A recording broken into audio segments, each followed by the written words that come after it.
जहाँ लोगों के दिल जल रहे थे, वहाँ एक अजीब हंगामा बपा था पूरे पाकिस्तान में, एक वो सूरत हाल थी। ज़रदारी साहब जो कह दें वो हर्फ आखिर है, इसमें कोई दूसरी शक वाली बात नहीं है। सब्सक्राइब करें और बेल दबाएं ताकि कोई खबर रह न जाए।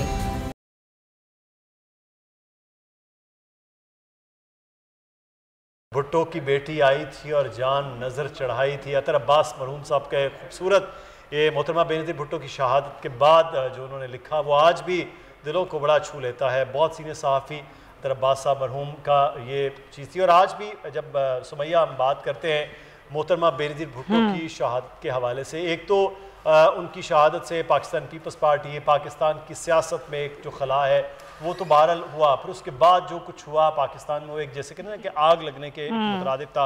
जहाँ लोगों के दिल जल रहे थे, वहाँ एक अजीब हंगामा बपा था पूरे पाकिस्तान में, एक वो सूरत हाल थी। लेकिन उसके साथ साथ वो जो उसके असरात हैं कि वो सियासत के अंदर वो बहुत बदले। अभी ब्रेक से जाने से पहले फैसल अजीज़ साहब बात कर रहे थे कि वो जो तरबियत के मामलात हैं, वो जो चीज़ें हैं, उसके बड़े असरात हुए पाकिस्तान में।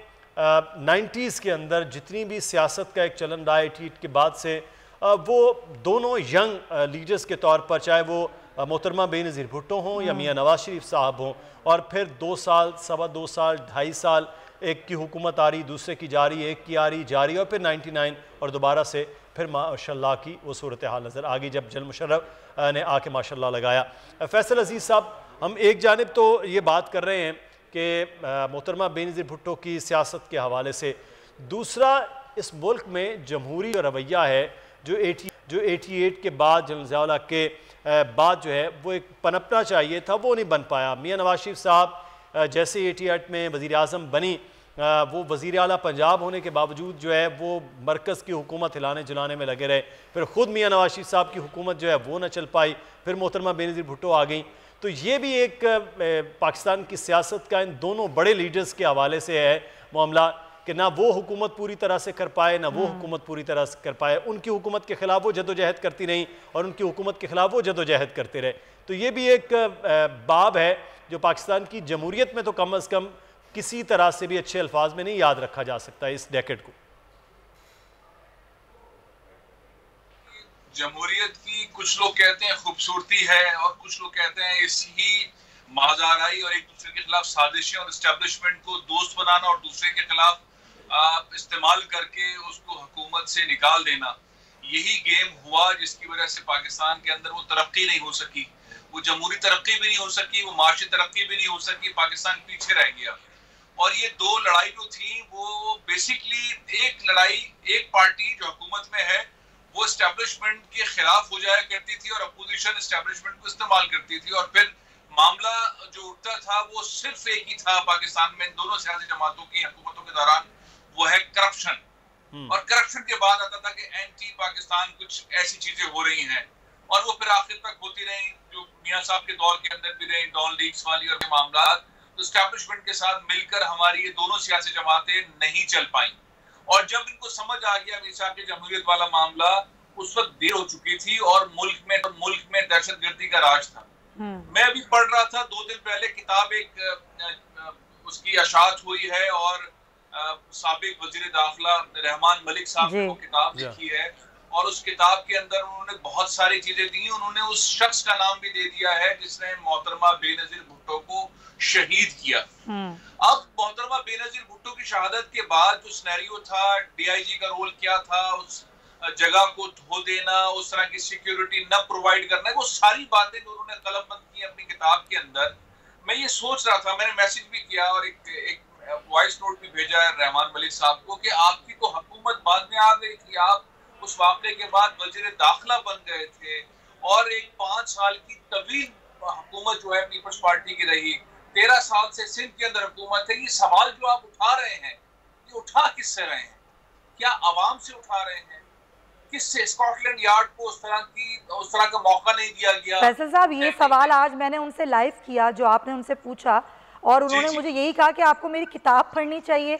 लेकिन मैंने उनसे फिर वही सवाल किया कि किताब पढ़ने के बाद भी जवाब अगर ना मिले तो आवाम ये पूछ रही है कि वो कातिल जो बरी हो गए, जिनको सजाएं नहीं हो सकी, तो उसका जिम्मेदार कौन है, जब भी वो उसका जवाब नहीं दे पाए।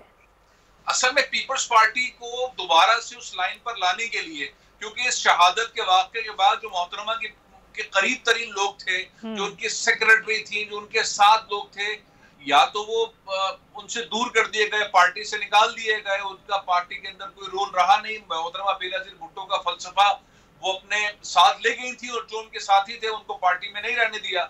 और कुछ हजरात थे जो दुनिया से चले गए, मखदूम अमीन फ़हीम जो मोहतरमा के दाया हाथ समझे जाते थे और उस पार्टी को लेकर आगे बढ़ते थे और उनके अंदर एक तहम्मुल और एक ऐसी पॉलिटिकल माइंड सेट के इंसान थे। उस तरह के लोग नहीं रहे और जो लोग रहे वो बहुत पीछे चले गए। एतजाज अहसन साहब जैसी शख्सियात कहीं पीछे चली गई और ऐसे बहुत सारे लोग चले गए और एक नई हमने पीपल्स पार्टी देखी। जो इस वक्त पीपल्स पार्टी है वो उसका एक नया वर्जन है। जो मोहतरमा की शहादत के बाद पीपल्स पार्टी बनी उसके वर्जन आते रहे और जो इस वक्त हमारे पास वर्जन है जिसको हम सिंध में बहुत करीब से देख रहे हैं, ये पीपल्स पार्टी का एक नायाब वर्जन है। जो पीपल्स पार्टी का लेबल तो लगा हुआ है लेकिन उसमें मोहतरमा बेनजीर भुट्टो का फलसफा नहीं है। उसमें वो दर्द, वो मोहब्बत, वो वतन के साथ, वो लोगों के साथ, वो मसाइल का हल करने वाला मामला, वो तकारीर के अंदर वो जुमले जो मोहतरमा बोलती थी अपनी तकारीर के अंदर, वो जुल्फकार अली भुट्टो की अक्कास लगती थी कि ये वो खातून है। अब जो लीडरान तकारीर कर रहे हैं उसमें ना जुल्फकार अली भुट्टो की झलक आ रही है, ना उनमें मोहतरमा बेनजीर भुट्टो की झलक आ रही है। उनकी तकारीर के अंदर एक लड़ाई आ रही है और एक खौफ दिखाया जा रहा है और उनकी झलक। फैसल साहब, अभी आपको कोई ऐसी शख्सियत नजर आती है, सियासी शख्सियत या आते हैं जो कहीं ना कहीं थोड़ा बहुत ही सही, क्योंकि पूरा तो नहीं कहूँगी कि थोड़ा बहुत ही सही, ये खला पुर कर सकें? कोई नजर आता है आपको ऐसा? बहुत खतरनाक किस्म का क्राइसिस है हमारे मुल्क पे, बहुत खतरनाक क्राइसिस है, लीडरशिप का क्राइसिस है। हम बड़े खतरनाक एक पढ़ाई पे आके खड़े हुए हैं जहाँ पे 21वीं सेंचुरी में हमारे पास आइंदा 10 सालों के लिए फैसल अजीज साहब इस पे हम बात करते हैं। गड़ी खुदा बख्श में आज ये जलसा जारी है और chairman peoples party Bilawal Bhutto Zardari भी इस जलसे से खिताब करेंगे। बिल्कुल, और हम इस वक्त सूरत हाल पर बात कर रहे हैं, एक तो लीडरशिप के हवाले से और दूसरा ये कि पाकिस्तान पीपल्स पार्टी जो है वो इस वक्त कहाँ पर है और कहाँ पाकिस्तान पीपल्स पार्टी के जो फ़लसफ़ा मोहतरमा बेनज़ीर भुट्टो का है वो क्या है। फैसल अजीज़ साहब हमारे साथ मौजूद हैं। फैसल साहब, एक तो आप बात कर रहे थे, मैं चाहूँगा बात मुकम्मल करें। दूसरा एक सवाल है, एक बड़ा नारा मकबूल था, बल्कि 88 में भी जब आपने उस इलेक्शन को भी देखा है, उसके बाद भी चारों सूबों की जंजीर बेनज़ीर। लेकिन आज जब बल्दियाती इलेक्शन हुए हैं आपके सामने हैं, ज़िमनी इलेक्शन होता है आपके सामने है, सिंध में भी अंदरून सिंध तक महदूद होकर रह गई है वो चारों सूबों की जंजीर पाकिस्तान पीपल्स पार्टी। तो पीपल्स पार्टी के लीडरशिप तो चलो मोहतरमा बेनज़ीर भुट्टो के जाने के बाद 2008 में हुकूमत बनी, 5 साल हुकूमत रही और इतनी तवील हुकूमत के बावजूद मजबूत नहीं हो पाई, जड़ें नहीं बना पाई है पाकिस्तान पीपल्स पार्टी। क्या वजूहात इसकी लगी? ये सबसे बड़ा सवाल है और ये सवाल बेसिकली मीडिया के लोगों से आपके मेरे दरमियान तो है, आवाम भी ये सवाल कर रही है और वो सवाल है आसिफ अली खान जरदारी से जिनके कांधों पे ये सारा वजन था। मखदूम अमीन फ़हीम इस दुनिया से चले गए, उनके कांधों पे ये सारा मामला था कि आखिर पीपल्स पार्टी ने वो मकाम इतनी बड़ी शहादतों के बाद जो हासिल किया वो कैसे खो दिया, कैसे ये सब कुछ हो गया।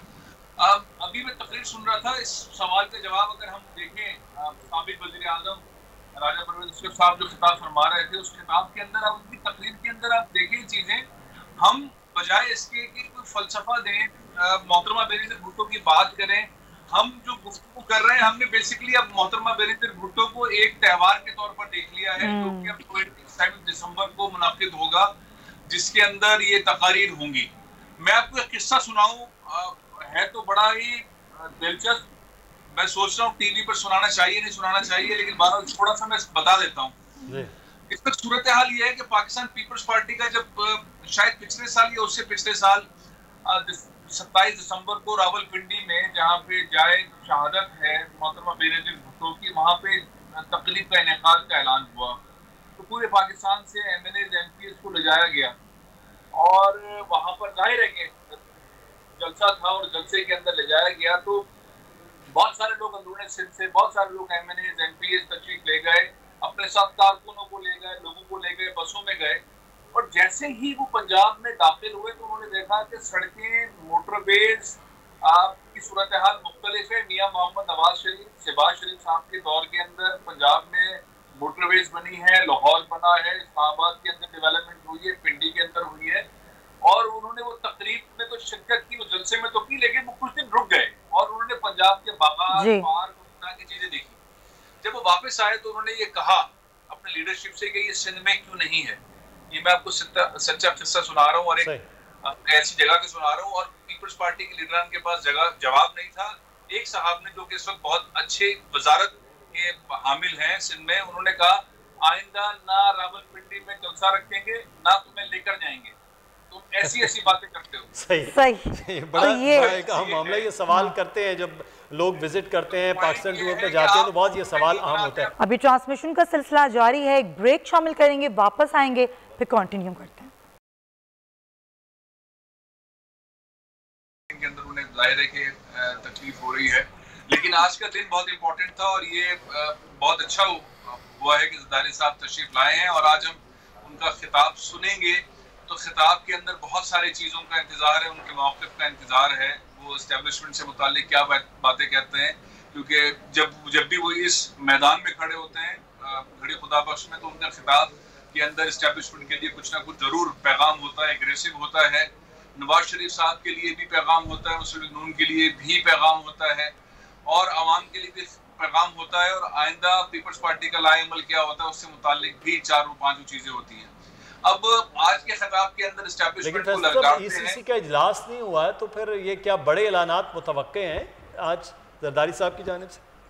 वैसे इजलास में होता ही क्या है, और बहुत सारे इजलास के अंदर जो लीडरान बाहर निकलते हैं, वो जाहिर है कि ज़रदारी साहब का इतना बड़ा पलड़ा है कि बाकी लीडरान की राय उसके सामने उस तरह से रहती नहीं है, और किसी भी सियासी जमात के अंदर लोगों की राय, लीडरान की राय उस तरह की नहीं रही जो पहले कभी जमहूरी दौर के अंदर होती थी। ज़रदारी साहब जो कह दें वो हरफ आखिर है, इसमें कोई दूसरी शक वाली बात नहीं है। इमरान खान साहब जो कहते हैं वो पीटीआई के अंदर आखिरी है। अच्छा फैसल साहब, हम बात करते हैं इस वक्त पाकिस्तान पीपल्स पार्टी, और हम बात कर रहे थे फैसल अजीज साहब से। फैसल साहब एक बात मुकम्मल कीजिए कि जो हम सवाल भी कर रहे हैं, एक तो उनका आना, लेकिन ईसीसी के इजलास जैसे मैंने अर्ज़ किया कि वो नहीं हो रहा, तो फिर भी हम ये तवक्को करेंगे कि बड़े ऐलानात ख़ास तौर पर वो उसकी तवक्को की जा रही है कि आसिफ अली ज़रदारी साहब करेंगे।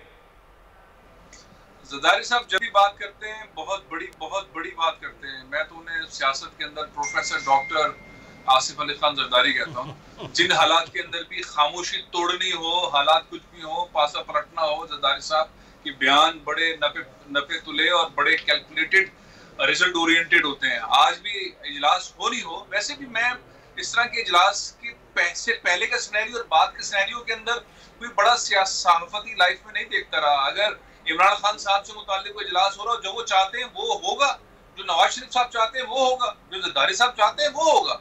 इसमें लोगों की राय, इसमें वो जो इजलास के अंदर मेरा नहीं ख्याल कि कोई बहुत बड़ा फर्क डाला जा सकता है। इजलास नहीं हुआ कोई फर्क नहीं पड़ता, 5 जनवरी को हो जाएगा। लेकिन आज ज़रदारी साहब जब बोलेंगे तो बेसिकली 4 बॉल्स हैं जिसके ऊपर शॉट देखना है कि वो एस्टैब्लिशमेंट को क्या बोलते हैं, वो इमरान खान को क्या बोलते हैं, वो नवाज शरीफ को क्या मैसेज देते हैं, पीएम को क्या मैसेज देते हैं, और आवाम के लिए क्या है। क्योंकि ज़रदारी साहब जब बोलेंगे तो वो इन 4 चीज़ों को ज़रूर बोलेंगे। और यहाँ जब वो बोलते हैं घड़ी खुदा बख्श में, तो वो उनकी गुफ्तगू का अंदाज मुख्तलिफ होता है। वो हंसते मुस्कुराते भी हैं, वो तड़ी भी देते हैं, वो धमकी भी देते हैं, वो आगे का रास्ता भी बताते हैं। पिछले उनके 4-5 खिताबात के अंदर ये तमाम चीज़ें देखी गई हैं।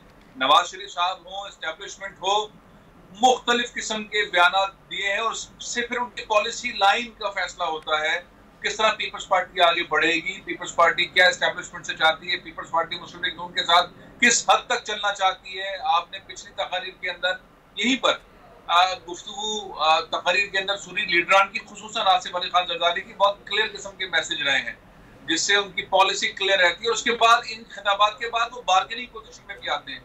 इस वक्त बड़ा जबरदस्त किस्म का एक रिलेशनशिप है सिंध के अंदर, वो अपनी हुकूमत कायम करने में कामयाब रहे हैं जी। मुसलसल पिछली बार ये जरूर देखना होगा कि फॉर्मूला वो क्या देंगे। आपने बिल्कुल ठीक बात की